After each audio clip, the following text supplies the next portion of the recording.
Hello, everybody, and welcome to a brand new podcast series about super smart charging hubs. And they are part of the North Sea program of Interreg. It's a program funded by the European Union, and it's all about the transition to electric mobility.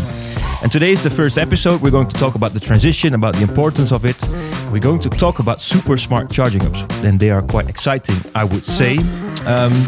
We're going to talk about the solutions. We're going to talk about all the complex situations that are currently happening in Europe and in the Netherlands. We're doing it, by the way, from The Hague.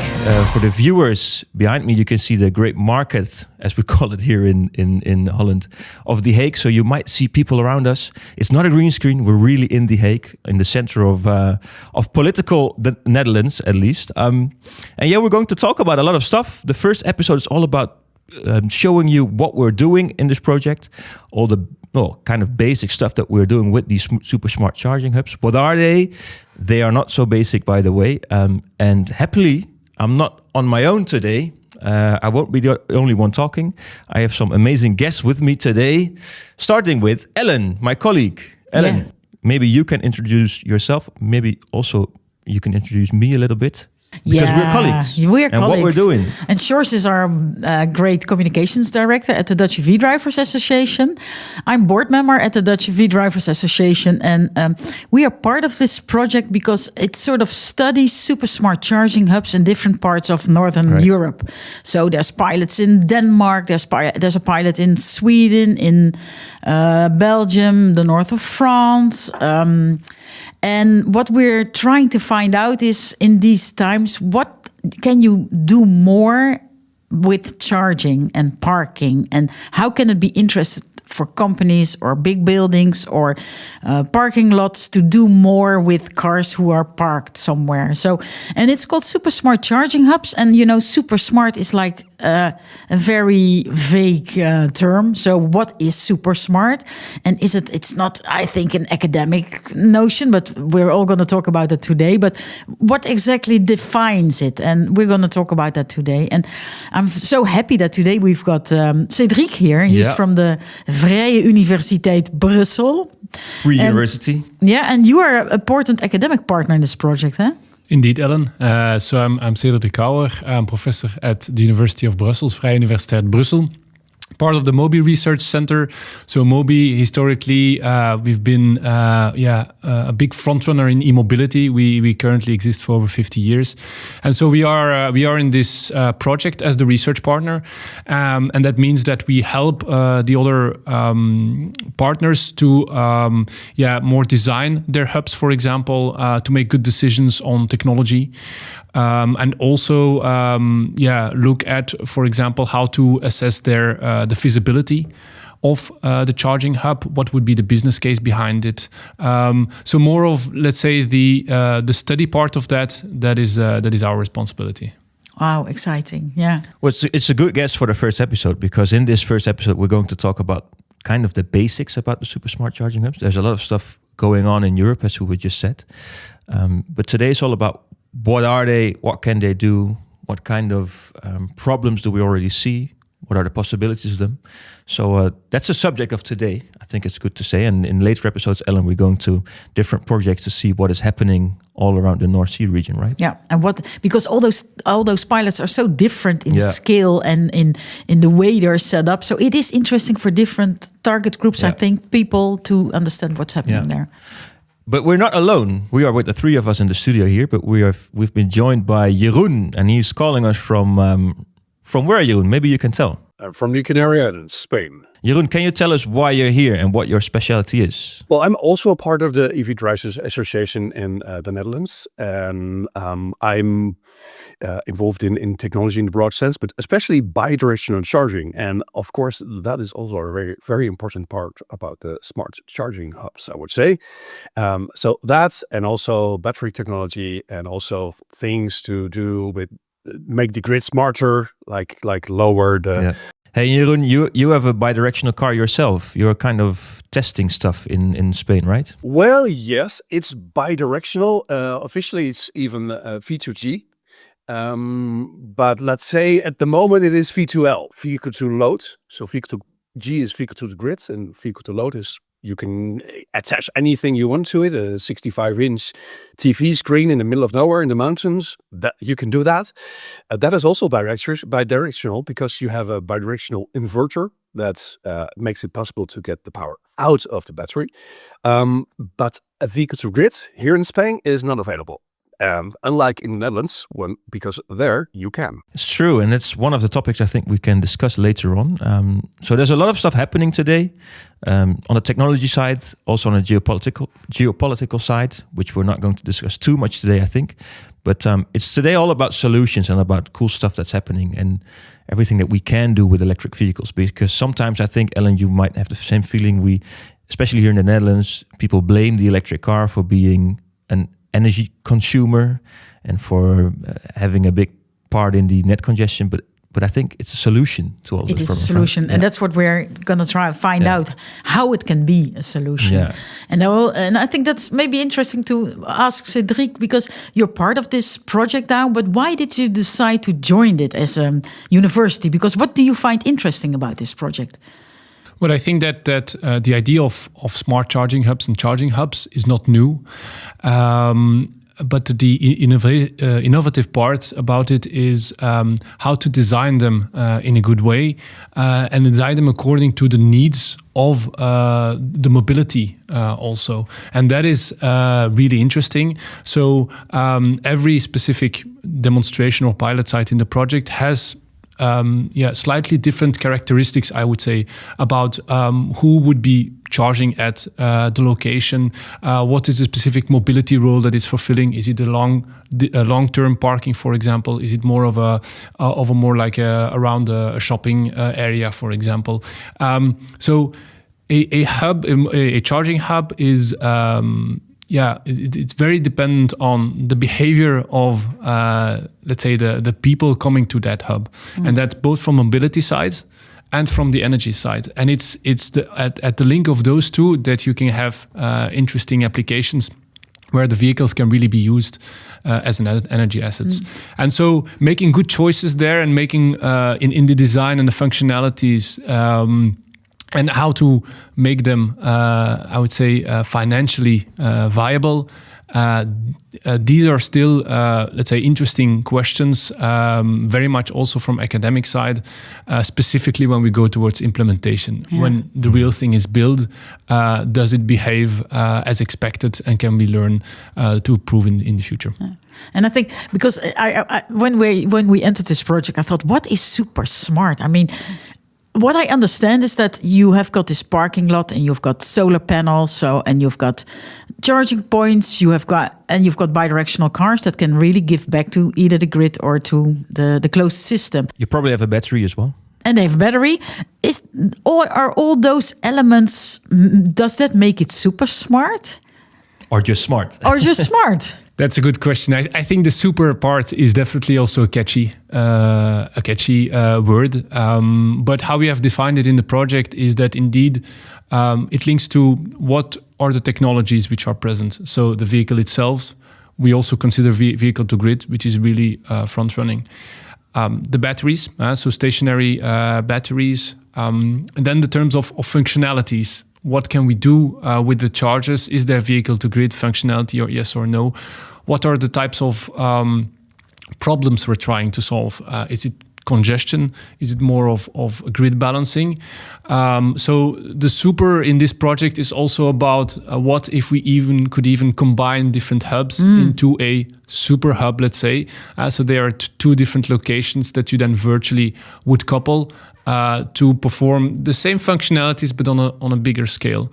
So the super is about that. And in my mind, the super is also about what I talked about earlier, the design. So making sure that you don't just place the assets there and you hope that a certain behavior will occur, but that upfront you try to imagine what would be to basically redesign from a mobility and from an energy viewpoint, so that you can really exploit, let's say, the mobility behavior to use the vehicle as an energy asset.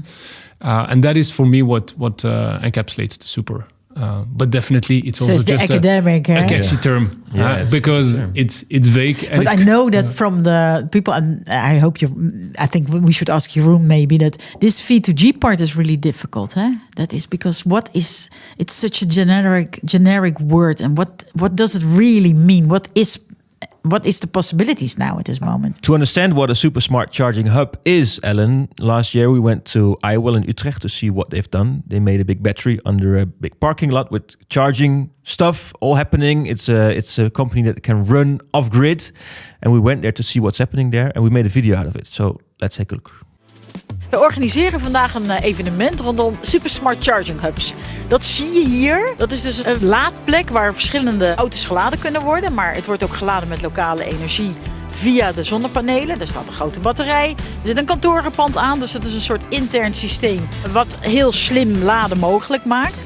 En wij organiseren vandaag een event om te kijken hoe doe je dit nou en wat betekent dit nou voor EV-rijders. Ik vind het wel mooi dat we bij smart charging steeds een stapje verder komen, ook in bewoording en benamingen. Wat hier slim is dat er ook lokaal opgewekt wordt, dat er ook lokale opslag is, dat er interactie is met het gebouw, dat we informatie hebben over die voertuigen die hier gebruikt worden. In heel veel sectoren moeten we werken aan het reduceren van CO2-emissies. Elektriciteit, mobiliteit, gebouwde omgeving en hier komen eigenlijk al die elementen samen. Ik raakte in gesprek met de gebouweigenaar van het pand waar IWEL is gevestigd. Ja, want wij hadden 2 laadpalen met 4 sockets. En dat was bij lange na niet voldoende om alle mensen hier te kunnen laten laden. Alleen, er was geen netcapaciteit. We moesten ongeveer naar 30 laadsockets toe. Dus toen zijn we na gaan denken van, hoe kunnen we dat oplossen? En toen zag ook gelijk de gebouweigenaar in dit geval een kans om een soort blauwdruk te ontwikkelen voor hoe je eigenlijk laden as a service kunt aanbieden aan je huurder. Wat ook weer kopieerbaar is naar heel veel andere gebouwen die ze hebben. En dat is begonnen hier bij IWEL. En nu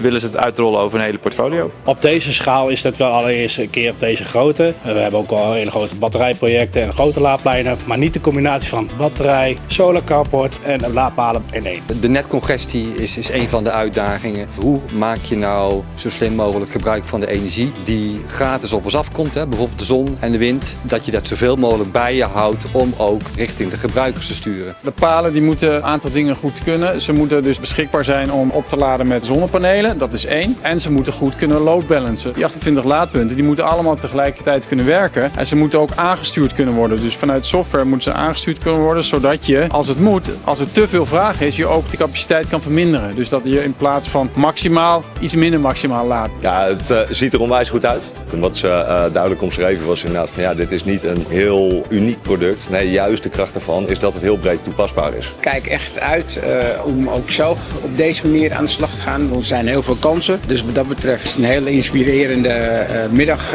geweest. Ja, je ontmoet hier toch weer nieuwe mensen die enorm veel verstand van zaken hebben, die nieuwe inzichten bieden, nieuwe connecties. Als er dan allemaal mensen met verstand van zaken in de zaal zitten, dan krijg je gewoon de vragen waar je een beetje je tanden in moet zetten. Het zijn natuurlijk grote uitdagingen en grote uitdagingen los je niet alleen op. Daar heb je elkaar bij nodig. Dus dat betekent ook van hoe kunnen we met elkaar kijken, hoe we anderen het beste kunnen helpen. Het elektriciteitsnetwerk, hoe kunnen we zorgen dat dat elektriciteitsnetwerk, hoe we dat kunnen ondersteunen. Dus hoe krijgen wij ook data uit dat elektriciteitsnetwerk over waar zijn de knelpunten in locatie en in tijd. Waar zitten mensen met opwek, waar zitten mensen met verbruik. Hoe kunnen die elektrische auto's van heel veel verschillende eigenaren daar een rol in spelen. Dat is geen probleem wat we alleen oplossen, maar juist door die samenwerking met elkaar. Wat kan jij bijdragen, hoe kan ik jou daarbij ondersteunen?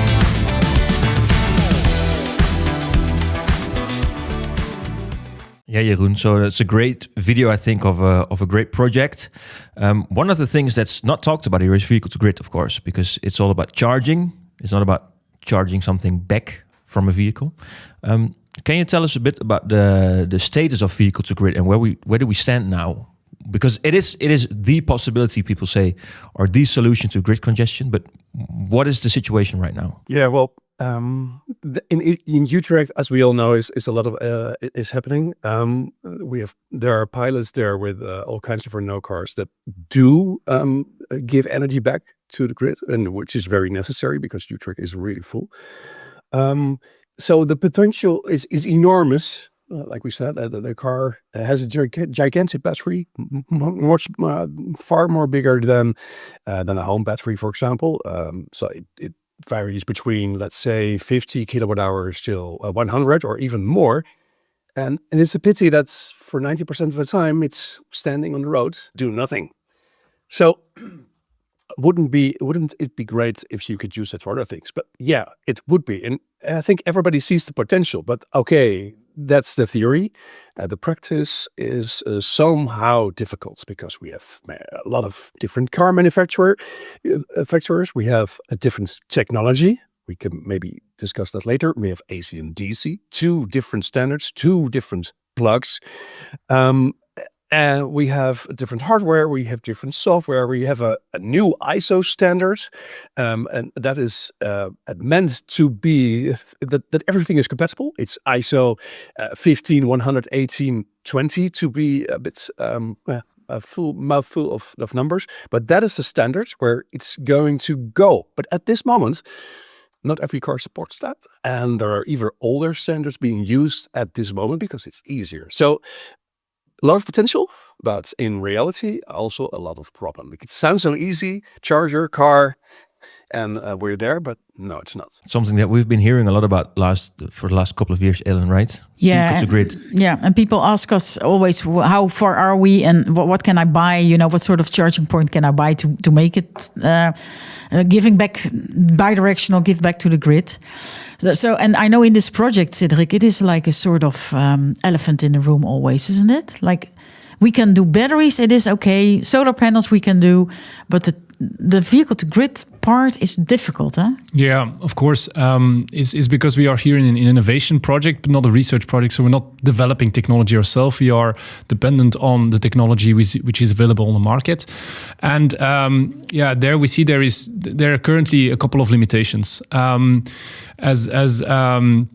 The colleague said, Jeroen, sorry. As Jeroen said earlier, there's 2 technologies, let's say AC and DC. What does that mean in AC V2G technology? It actually means that the charger itself remains AC, but that the conversion from AC to DC electricity is done inside of the vehicle, whereas in DC V2G technology, this conversion is done in the charger. What does that mean? It means that that's I would say, rather expensive equipment, which is either in the charger or in the vehicle. But depending on which technology you choose, there is a different price, of course, but there's also potentially different regulations, etc. And so one example is if you want to do V2G, you need to be compliant to, let's say, the local grid regulation. And so if your technology is in the charger, if it's a DC charger, then you make sure that your DC charger is compliant to that regulation. However, if your technology is in the car, then you have to make that technology in the car, that converter in the car, compliant to the local regulation. However, if you start traveling around Europe, you encounter all of these different regulations. Yeah. And so there's not a harmonization in the regulation for the connection, let's say, to the grid of this particular asset. And so what we see now is that there are different manufacturers that either go into the AC direction or go into the DC direction. So Renault is one example, well-known example that is going into the AC direction. But it means they have to make sure that their equipment on board is compliant to local grid, what they call local grid codes, so the local grid regulation. And so they are in that process, but it's non-harmonized regulation, so it's a lot of effort to each time also make it compliant to different regulations. But they are doing that, and they are now compliant with the regulation in the Netherlands, hence why you have the big pilot in Utrecht. They are also compliant, if I'm not mistaken, in France, and they're looking at different markets. But that means it's time and effort, it's expensive for these manufacturers to do that. In Europe, they're looking at harmonization, but all of that, of course, takes time. And that means specifically for a project, let's take the Belgian case. In that case, AC is out of contention, I would say, because there are no cars currently available on the market that are doing V2G, which is compliant to the local Belgian grid regulation. Yeah. And that means for Belgium case, we are limited to DC. There are a couple of chargers available on the Belgian market where the charger is now compliant to the regulation, but it's a bit more expensive. Yeah, that is one. 2, the vehicles also have to be able to do it. And then we come to the ISO standard that Jeroen talked about earlier. That's a new standard you have to be compliant to in order to do vehicle to grid. And both, it's a mostly, let's say, a communication standard. So the communication between the charger and the vehicle. And so both of them have to have that standard developed, and then it can work. However, you see that both at the vehicle manufacturing side and at the charger side, there is a little bit of hesitance. Some of them are still working on older regulation, but it's a bit of a chicken or egg problem, of course. So are charging manufacturers going to invest the effort without vehicles being able to connect, and vice versa? And then you have, of course, from the vehicle side, that's another restriction. Some of the manufacturers also just limit the use of vehicle to grid. Due to battery warranty, all that kind of stuff, right? Battery warranty is one of the arguments that they give, and so battery degradation. So what you have with vehicle to grid is that you put additional what they call load cycles, cycling of your battery, so meaning discharging, charging, and with that you have aging. You increase the speed of aging of your battery. Now that phenomenon has been countered largely now in academic literature and even in the market because of a couple of reasons. One, you don't put too many additional cycles on the battery. Two, the power which you do it at is fairly low. So you're not doing that at fast charging power, but at slow charging power. And so that means that the impact on your degradation is not that much. And thirdly, batteries have just become so much more better. They degrade a lot less. And so now the consensus is mostly that battery degradation, the component of battery degradation of vehicle to grid, is not super present anymore. So we do expect shifts to come now, but battery degradation historically has been a concern. I think, and that's a bit my personal opinion as well, it also has to do with control. Car manufacturer, their main product is their car, and it's how their product is perceived, which is very important towards the customer, right? And if now you're doing vehicle to grid, you're basically potentially giving some of the functionality and the control of your car to a third party, and something happens, it is perceived as though it is the fault, let's say, of the car manufacturer. So I think there are some concerns on that part as well, but minds are changing. But what I was thinking, because now we're talking in this project, we've got project in Belgium and the northern part of Europe, and we're now talking about the super smart charging hub as a sort of an open system because you want to give back to the grid.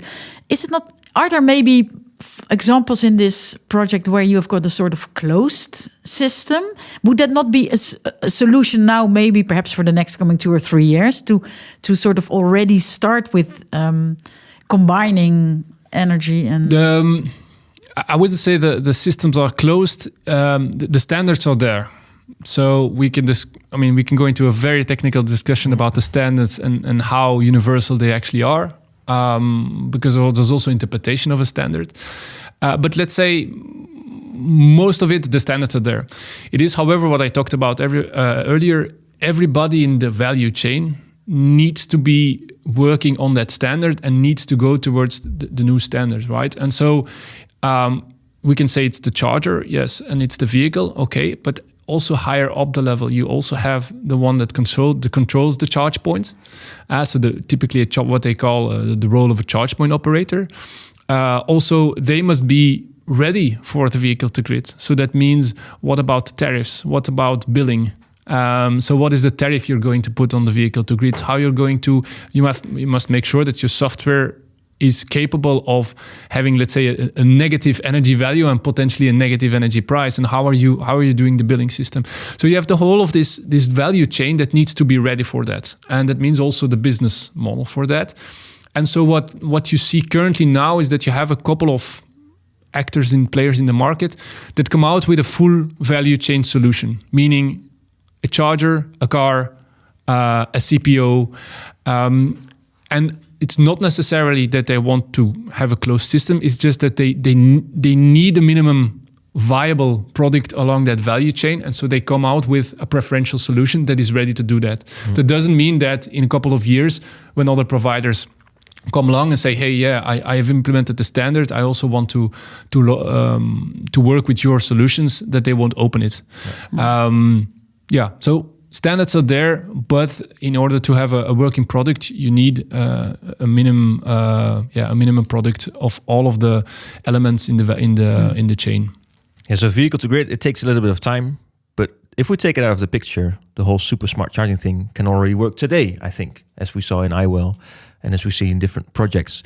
Cedric, can you tell us the difference between a regular charger and a super smart charger? What is the difference between just a charge point or a point in a charging hub? Right. Very complex question. Let me try to... Maybe make it very easy. Yeah, make it easy so that I can understand. Let me try and build that up very, very slowly. So a regular charger is very basic in its functionality, means you plug it in and it starts charging at a fixed charging rate, a fixed charging speed. In electrical terms, that means a fixed charging power. And it starts immediately when you plug it in, and it stops when either your car is full or you plug out the connector. So what does a smart charger do? A smart charger starts changing the rate of the speed of charging to different values. And so either charge slower or faster, or stop for a while and then charge at a different moment in time. So that is the process which we call smart charging. And then there's different definition of what is how smart is something. So how much information do you take into account? Are you just reactive? I see something on the grid and I respond to it. Or are you also looking forward? So I expect much sun to be there in a couple of hours. So now I wait with the charging so that I can profit from the solar panels locally. So there's different level of smartness. And so again, indeed, so how much information you take into account to make your decisions on how to charge and when to charge, that is, I would say, the level of smartness. And that goes from a very basic to what we say the super. And in my mind, super means, well, we include the V2G. We potentially include different locations that we aggregate into one single entity. And we very much include the behavior of the user. So we predict, or we try to include, let's say, the charging needs and of individual users coming to a certain site, or the users as a group. So depending on, I will give an example. Depending on your next trip, you either need your charge or you have a very long time, for example. And so that means it's very possible that two users come to the same site and they have a completely different mobility need. You need to leave in an hour and you need to drive 100 kilometers. I am there the whole day. So understanding these particular needs and acting upon them in the most ideal way for the grid, while not, being negative for your mobility need, that is actually what good smart charging is. It would be a utopia. As in, that's a perfect picture. That's a perfect picture, yeah. And I was just wondering, because Jeroen, you are watching this as well. If you listen to Cedric and about this project, why do you think it is important? Or do you think it is important that we do those things? Or how do you look at it as a journalist from your point of view? Yes, it's very important to do those things. I think universities do a lot of good work. We need more research. We need more results. Like we talked before a while ago, battery degradation, is that an issue or not? So we need to study it. We need to do more pilots. We need to be involved with governments, see what their needs are. We need to involve with car manufacturers. Because without the data in the real world, we cannot process, we cannot go further. So we have an enormous potential, as discussed before, but if we cannot use it, it's very difficult. So making things smart charging and in every way, bidirectional or not, is the way to go forward. But because at this moment, you could say the system is kind of dumb and systems are not working together. So yes, there's still a lot of work to be done. So great. Yeah, but today we read in the newspapers that Utrecht, for example, you cannot get any electric connections anymore. It is like grid congestion is such a big driver in the Netherlands at this moment. And I think I don't know if it's a good title, but we're one of the front runners in grid congestion, if you look at it. So we have to make solutions out of that. So how can this be a solution? Is it important that we do this, that every company should have a super smart charging hub? Yes, ideally, yes. And I think a lot of companies are doing it or are wanting to do it. But then we go back again to the compatibility issues. You cannot buy this off the shelf at this moment. You need to be involved in pilots. And that is what makes everything very complicated. Because also for a company, for example, you have solar panels on your roof. So that means, like every household, that means that if you have a lot of solar panels, you have overcapacity during the day. So you need to store that energy. So either your company or your building, like we discussed before, needs to have some kind of battery storage, which is interesting but expensive, or you use the fleet you already have because you already have the cars. They can drive. You can drive with it. They also have a battery. You also can use that storage. So I think also for businesses, just like households, this is a very interesting solution. Not a solution for every problem. It is part of the solution for the bigger picture. But you cannot buy it off the shelf, and you need a lot of work and regulations and permissions, and that is what... Buying from the shelf, what the guy from iWill in the movie said was, the good thing is that, it's not all the aspects, all the different parts in this ones are not new technology. It is just combining technology. So is it not just a communication question than a technical issue, or... For sure, yeah, for sure, absolutely. You need to get the right information at the different within the, let's say, with the different pieces of equipment to make the right decisions. So having the right information coming from all of these different pieces, in technical terms we call them assets, from all of your assets, your battery, your vehicle, that is important. And that information is embedded in the standards. So moving towards the newest standards, that information will become available. However, what we see right now is that for a couple of parts, and especially when the standards are not yet adopted, is that custom solutions are being built. Smartphone apps with APIs, both in the vehicle or by the CPO, to get, for example, information from the user. And so that is indeed where a part of the effort is. That is in making sure that everything communicates in a smooth way and can be controlled like we want to, so that we capture the right information and then so that it can be controlled in the right way. That's definitely a big, one of the biggest challenges. And I would add that the one of the biggest challenges there, I would say, is the one of the key drivers in smart charging a vehicle to grid, and that's the driver itself. So in order for this to work, you need the willingness of the driver.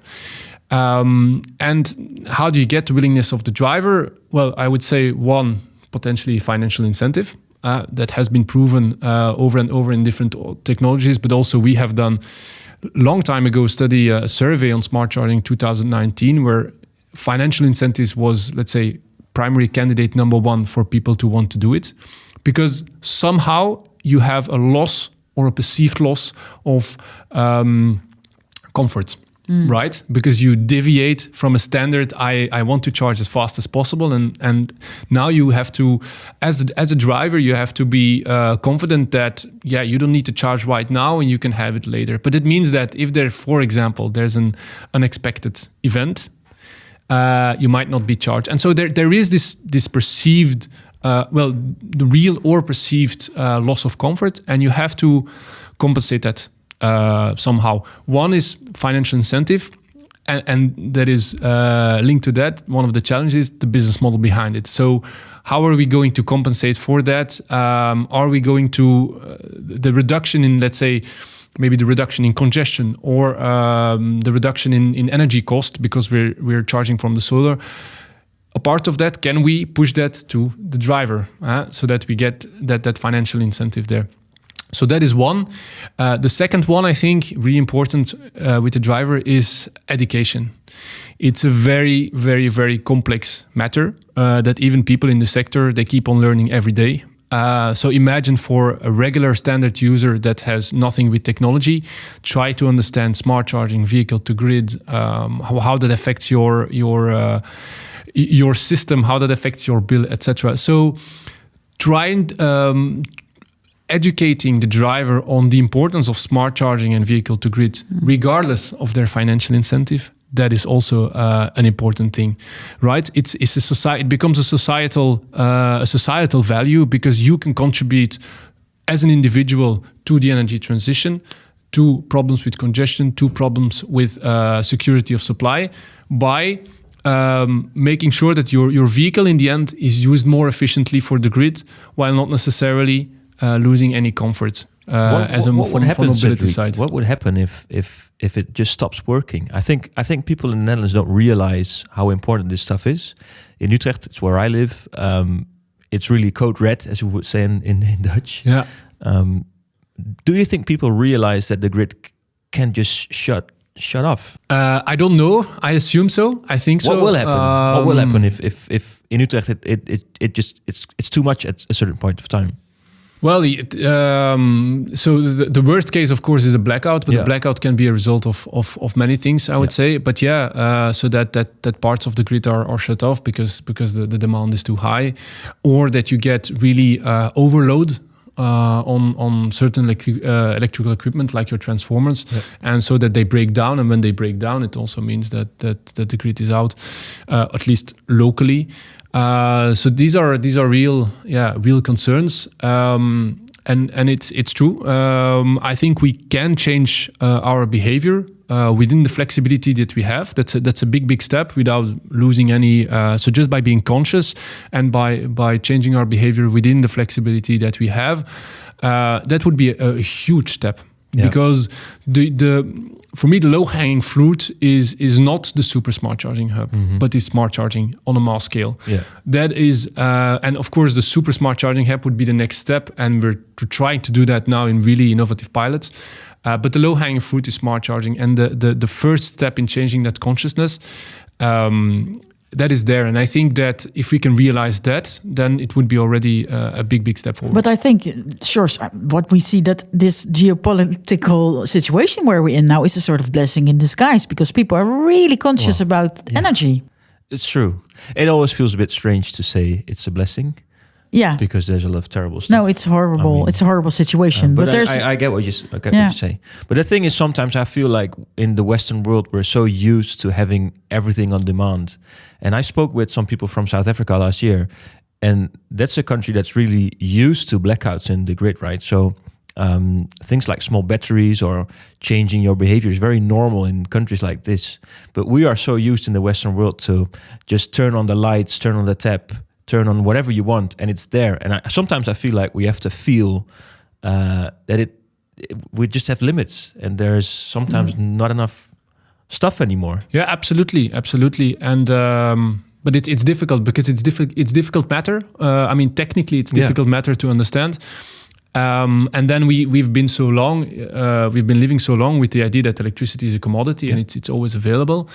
And I think it's even perceived with people that it's supposed to be the job of the government and of other people to make sure that you don't have to care about that. But we're just in a situation now that if we want to move away from fossil fuels, if you want to accelerate that transition, these types of changes need to be there, and that also means changing our behavior towards that.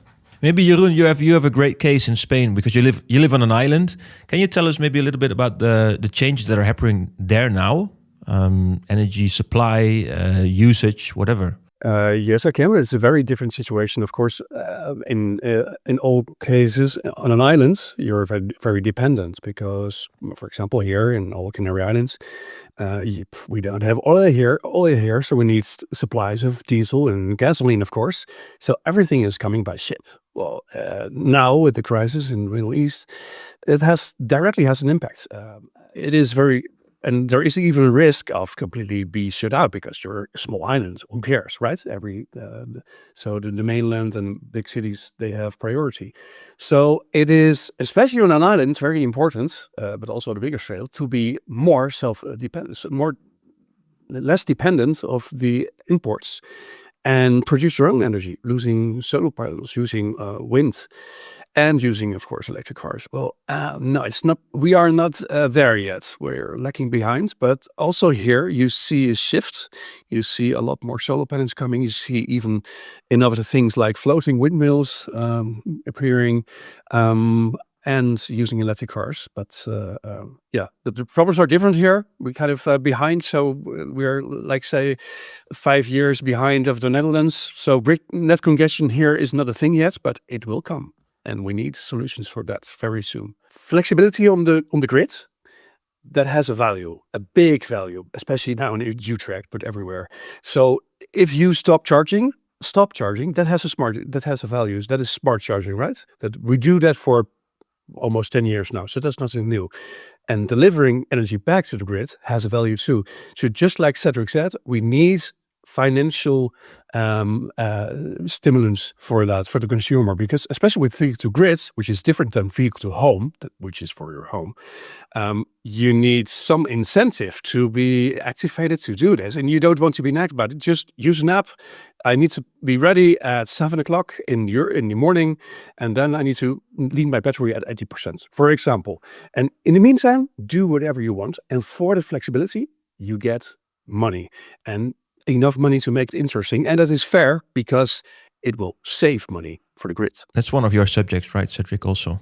How you can compensate people for... Absolutely, the business model. Well, compensate people, but also, let's say, all of the actors involved in such a system need to see somehow some kind of benefit from that. Which is, I think, very difficult because we have energy prices that are sometimes so low or even negative. So how can you make a business case out of it? Yeah, so that's one of the challenges, and so that's still one of the big research points. There are specific cases where it is actually clearly demonstrated that there are financial gains, but still the financial gains then also need to be distributed among the actors who are involved. Also today, just in the charging market, that's a bit of a problem, right? You have charging prices which are sometimes too high because you have price of electricity, but then you stack up all the services of all the actors. This is still a challenge. It's being researched, but definitely there are I would say a lot of use cases, and with use cases I mean both from the side of the behavioral side. So what the type of charging is, what the location is, and the behavior of the people, but also from the side of what is the particular service you are providing. Are you doing indeed local self-consumption of your solar? Are you providing some kind of service to the distribution grid operator in the form of congestion, or are you even looking at really ancillary services, so towards the transmission grid where you really do ancillary services? I would say every use case from the behavioral side has maybe a more likely or a better fit on also the service side. And so making a good match there, that is really important. And so that was one of the things I was talking about, design earlier of such a hub. Where are we going to, how does the energy and the mobility match? And how do we match it in such a way that it links in the best way with what the energy or the grid, the energy system or the grid needs at that particular location or in that particular country. But the financial gains are there. But it's still to be demonstrated in a lot of the time. So the different actors need to sit around the table and discuss how to make such a system work. And it definitely happens. Like the case in Utrecht. But the financial compensation is really important. And I will give you one example of that. We also were doing smart charging in experiments in another site. And what you have in Belgium is a lot of the electric vehicles currently are company cars, so leasing cars by the company. And that means also often they do not pay for their electricity consumption or their charging sessions. And so when they go to certain smart charging sites, And we do smart charging based on their personal preferences. So when do you need to leave and how much do you need to be charged? And we make sure that they get that. And what we see is that consciously or unconsciously, people give input which is a lot less flexible than what their actual behavior is. And I say consciously or unconsciously because I do not know. I would like to ask these users, but I think a lot of at least a relevant portion of that is conscious, because they don't have a financial incentive because it's paid by, and so why would they? And if they don't know the societal value or the value even for your employer. What if your employer, especially if you're a small business, for example, can save up a couple of €1,000 or 10,000 euros per year? Maybe you can do a nice barbecue at the end of the year. But if you're not conscious of that, if you do not understand that you giving wrong input actually makes the system work worse, then you might not change your behavior. And so it's that's why I say consciously or unconsciously. Maybe they're aware, but I think that likely they are not aware of the consequences, and they don't feel they don't have an incentive to change it. And so that is where really we can work on involving the driver. Education part that you the education part, understanding the driver needs, making him aware of the societal value or the value in general of having flexible behavior with the charging of your EV. So do you think, because I know we are working on different pilots now, for example, the pilot in Sweden is quite far-fetched already or far ahead already. Do you think that the business model will be much more interesting if you educate well, if you educate EV drivers well, if they know why they do it, that you can have a better business case? For sure, the performance of your system will be much better. But the business case itself also depends on the service that you're going to do. So it depends on what kind of tariffs locally are being applied by the distribution grid operator or the supplier. So, but it's money-based, but it's also behavioral-based. But it's also behavioral-based. And so within, let's say, within the same money-based system, I would say the behavioral part can really be improved by encouraging and educating the people. So we saw from another experiment that about 1/3 of the flexibility is lost because of that. So that's actually quite big. And still we were able to have good achievements, but it means that you can really increase the potential by by incentivizing somehow, either financially or with awareness, the driver. Because I would like to talk a little bit about this project, and because we are now, let's say, halfway this Interreg project for the super smart charging hubs, and there's different situations, different pilots, with a housing company in Belgium and a commercial company in Sweden, and a completely new neighborhood in Copenhagen. What would you say? How do you look at it now from your academic point of view? What does strike out in this project, and what surprises you, or what makes you feel happy about what you see? I think there's a couple of really nice business cases. I actually have to be a bit careful because I know some of the people are a bit... They're struggling, are a bit, I would say, they don't want to share the business case too much at the moment. But there's interesting synergies being exploited. So, really the linkage of a transport hub.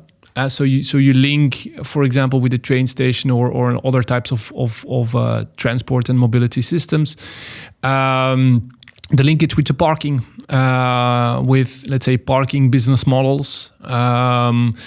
That is really interesting.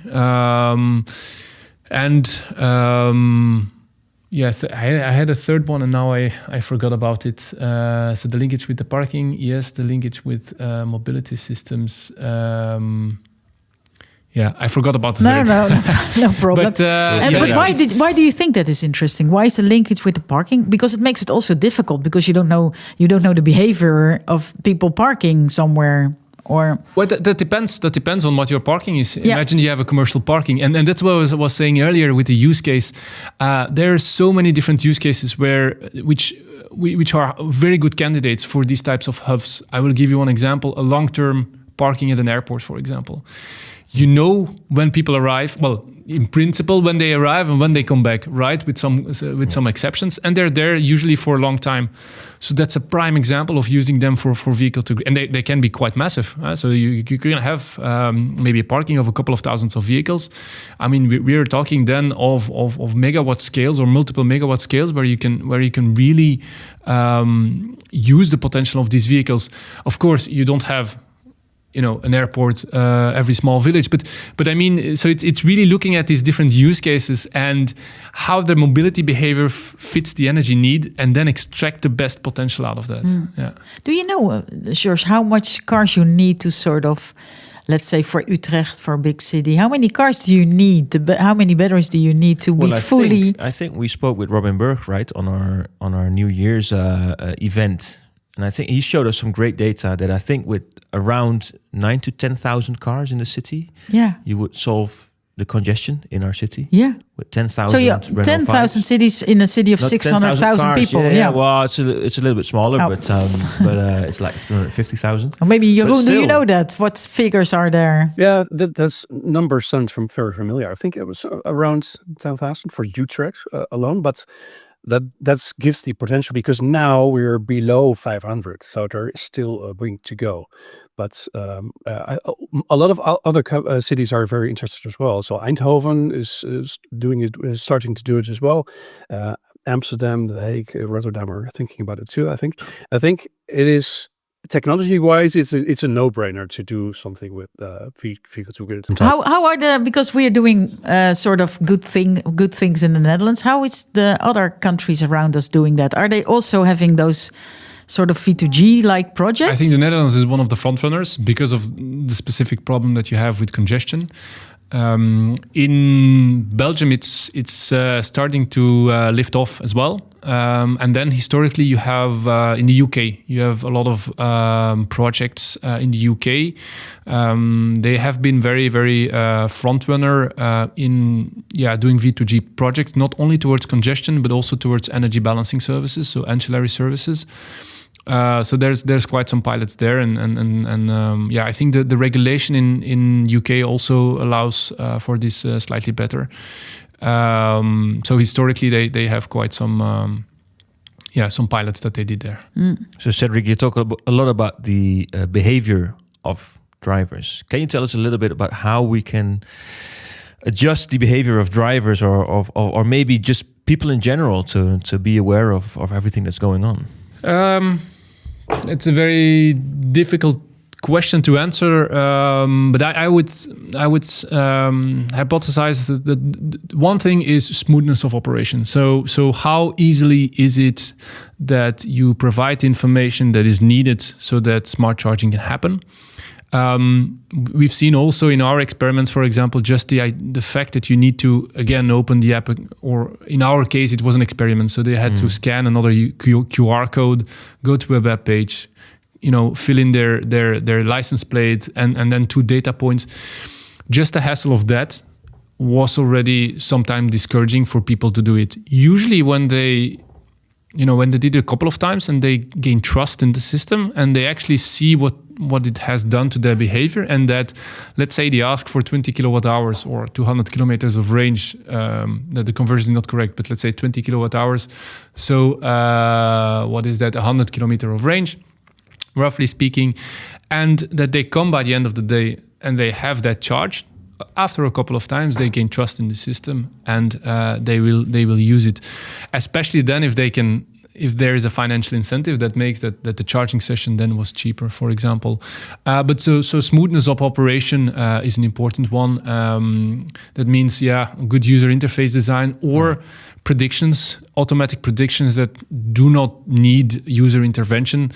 Going back to the example of the parking of a airport, it's just about you can look at the ticketing servicing, for example, the airplane tickets, and you have your information there already.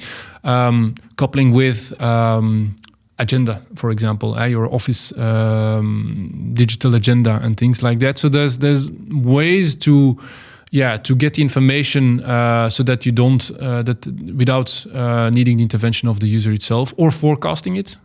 If you know your user, after a while, historically, you can try to forecast his behavior. Of course, there is always the risk that you are wrong with your forecast, and then you might be blamed.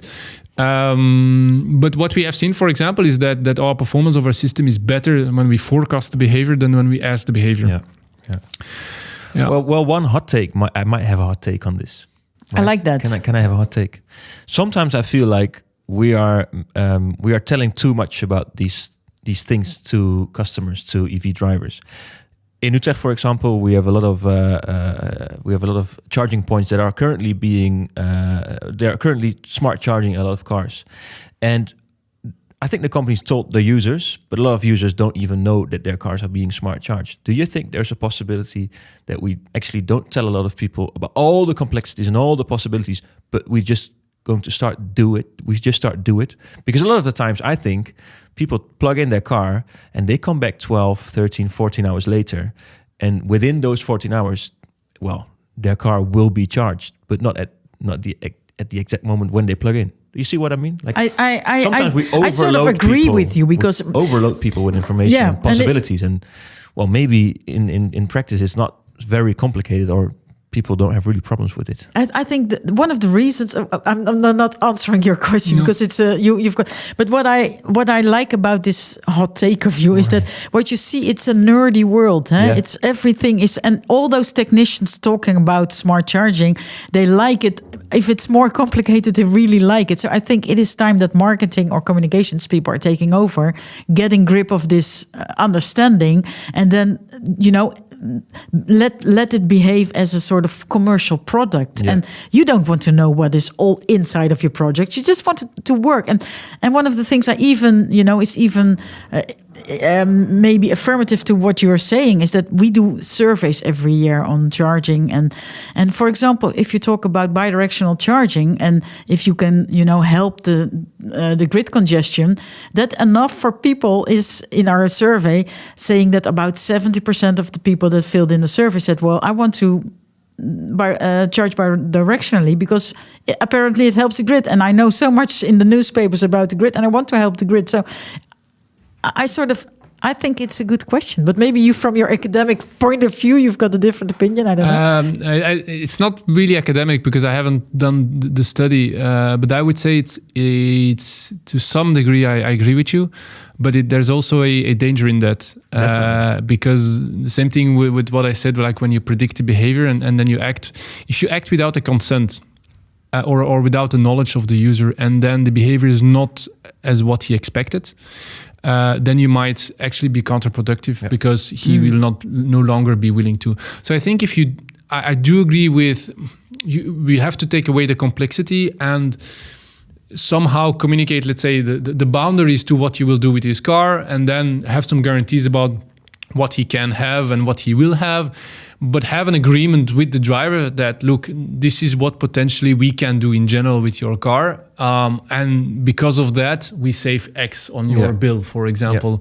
But I do think that agreement must be there. And not only the agreement, but the conscious agreement. Not like we just, do you agree to our license? Have you read the terms and conditions? Have you read the terms and conditions?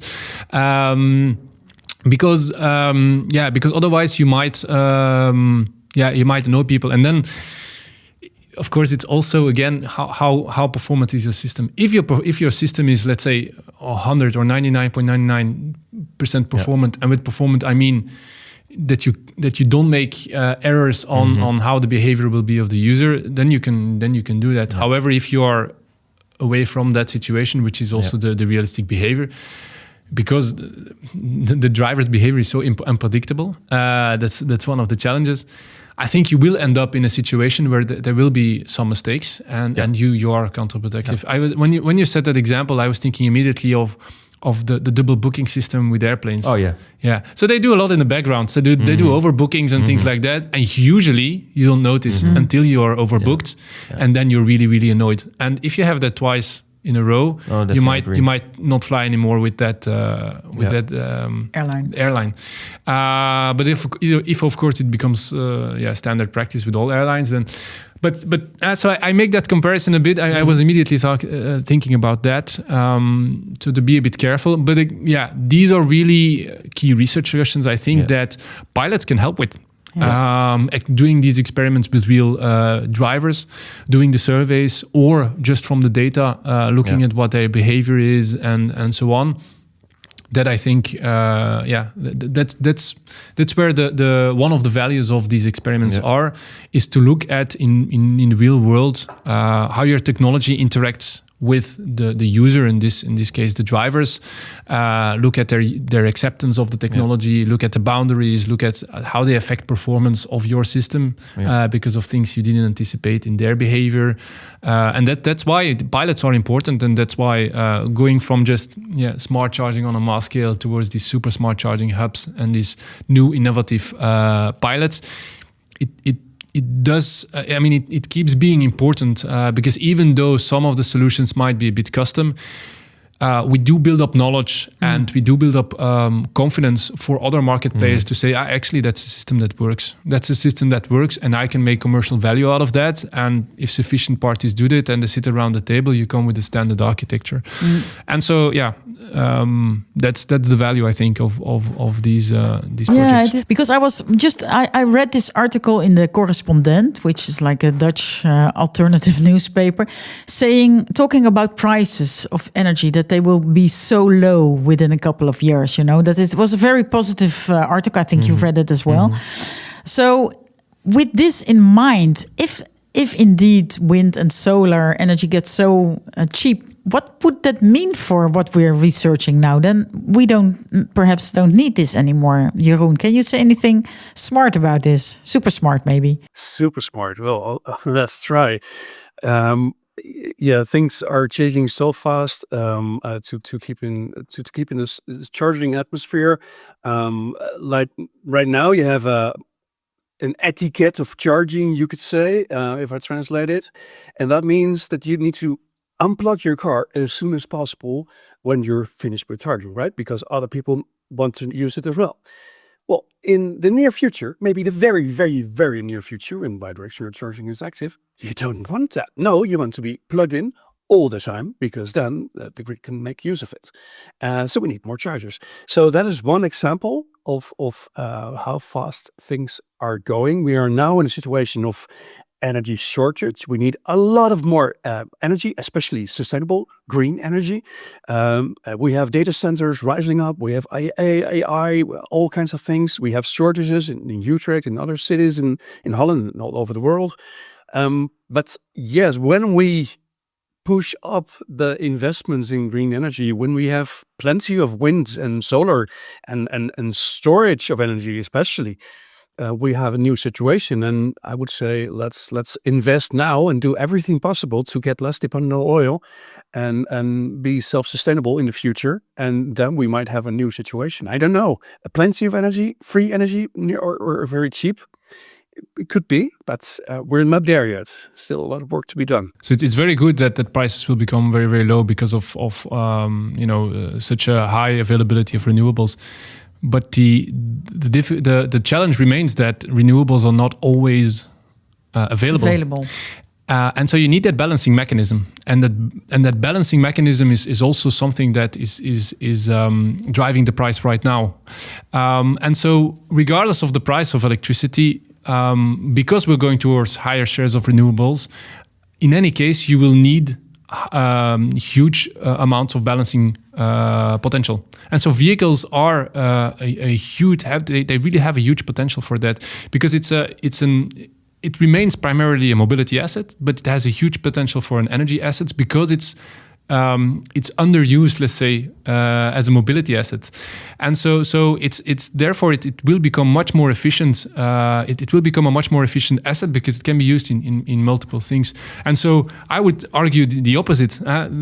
Prices being so low due to high availability of solar and wind and potentially other renewables, it actually makes the case for vehicle to grid because it means that you can charge them when you have this high availability and discharge them when you don't have this availability. So that's one of the other elements. But does that not make the business model more difficult? business model for for earning money for people. For if energy is so cheap, is that in that case would that not be difficult for a business case to earn money? True, but there will still always be, let's say, the services on top of the volume of energy. So your price of electricity, let's say, the cost of electricity is the price of the electricity component, and then you have, depending on where you charge, you have all these different service fees, right? That can be either taxes, that can be fees from the grid operators. And so in the case of charging, it's also fees from your charge point operator and things like that. So they will remain because it's a service that you have. But if the price of electricity goes down, then also your total price goes down because that component is reduced. That's also what we're doing now with smart charging. Is you're trying to reduce the component, the energy cost component, right? And then maybe potentially having additional revenues if you, for example, you could have some fees for reducing congestion. But so that's one of the things we want to do with smart charging, right? Get the price so low. So that's good.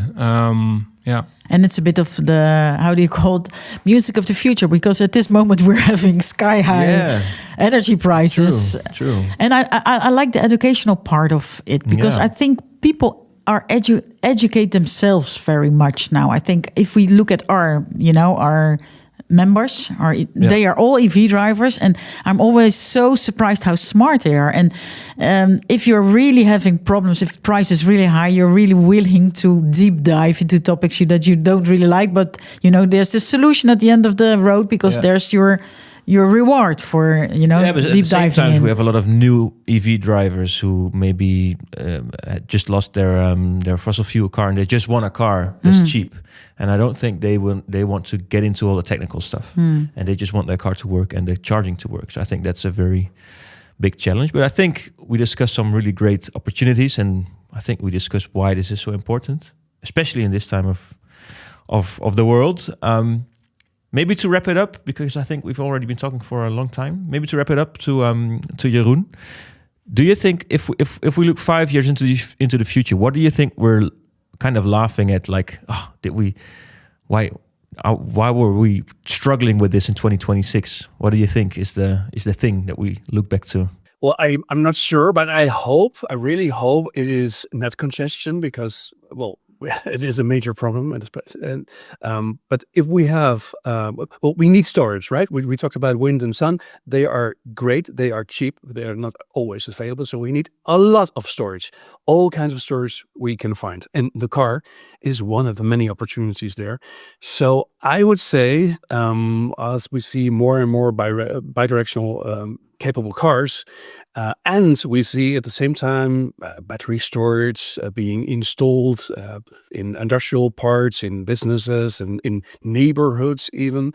I think it helps solving that problem. But it is not only a technical problem like we discussed, it's also a bit more. We need more regulation from the EU, I think, because now, like we discussed before, we have the net code, so every car needs some different settings than in another part of Europe. So we need harmonization on that. But I think 5 years from now, being optimistic, we are less energy dependent on other states. We have more battery storage, and we have the cars. They can drive, but they can also store energy and give it back. So I would be optimistic in 5 years. Cedric, for you, like, what will be the switch that will be flicked in the next coming years? Like, there's a lot of stuff, I think, looking back at the last few years, that all of a sudden something is possible. What is that for you, do you think? I think there might be a complete different way at how we look at the car's performance. So the range anxiety part, the charging infrastructure, and how far can I drive, etc. We're now at the tipping point. Yeah. We just before the podcast, we had this discussion of this trip to the south of France in 2018, and how that took ages, and it was a real adventure. This is this is non-existent today anymore. And to current EV drivers, if you tell these stories, they can't even imagine. And so when they are today, they are complaining about, I don't know, something about charging infrastructure. In your mind, you're always like, you have no idea how it was. And I think that path will continue to go very accelerated, and so ranges will continue to increase, charging powers as well, also for the, let's say, the low price or the medium price vehicles. And so that means that all of these questions with respect to V2G, like, can I use my battery? What about the aging? Will I have sufficient range if I allow V2G, etc.? I think it will mostly disappear, price as well. And so price will further erode. And so all of these, let's say, critical questions that you have will disappear, and that will really enable the use of the vehicle as an energy asset, and the value of that will have become clear, and will be much more adopted and more of a given for everybody. So it's partly an expectation and partly maybe a vision or a wish. But that would be the thing. And I think we have not even then taken into consideration that most of the cars hopefully will be autonomous. We've got our Tesla cars. It's a whole different subject. And it's a totally different topic. We're not going to tackle it now. But, if cars also are partly autonomous, it will be even easier to use them, to use the batteries of that potential. Yeah. Lots to dive into, and I can you can invite me for another podcast we do on that. Because we have some research tracks where we also look at how the grid integration, let's say, what the synergy is with then making vehicle autonomous, and yes, on controllability, on predictability, that's good because you're going to use them a bit more predictive. However, the idea of having autonomous vehicles is also you want them to drive around as much as possible. So the potential of them is them be a much more efficient mobility asset than the current use of your private vehicle. Yeah. So these balance each other a bit out, but that's really research questions for next time. Future for podcast. That we are investigating. And again, depending on the use case and the application of that. But for sure, predictability and controllability is we call it autonomous super smart charging hub. Maybe next name. It's gonna be gonna be a long name. Well, I think we've talked a lot of good things. Thanks, Cedric. Thanks, Jeroen. Thanks, Ellen. Thanks myself, maybe. I don't know. Yeah, I'd like to thank you. We will continue with these podcasts in the coming months. We will see specific projects. I think, Ellen, we're going to visit some. Yeah, we're going to see what's happening on different sites to see what. Yeah, maybe we can. I don't know if if Cedric can answer it, but next podcast will be about the case in Mechelen. Can you sort of summarize that in 2 sentences? Like, what is going on in Mechelen and what is interesting about this? Yes. So in Mechelen, it's very similar to what we have seen in the IWIL case. So in terms of technologies being present, so solar, a stationary battery, and they're also looking into V2G. Let's see in the Belgian context how that will work. The very interesting thing about that, it's also it's a social housing company. So that means there's also a social component to it, and affordability of charging and mobility. And so that's a very interesting element in that particular pilot. Nice one. We see you again there. And for now, thanks for listening and watching, and see you in the next episode.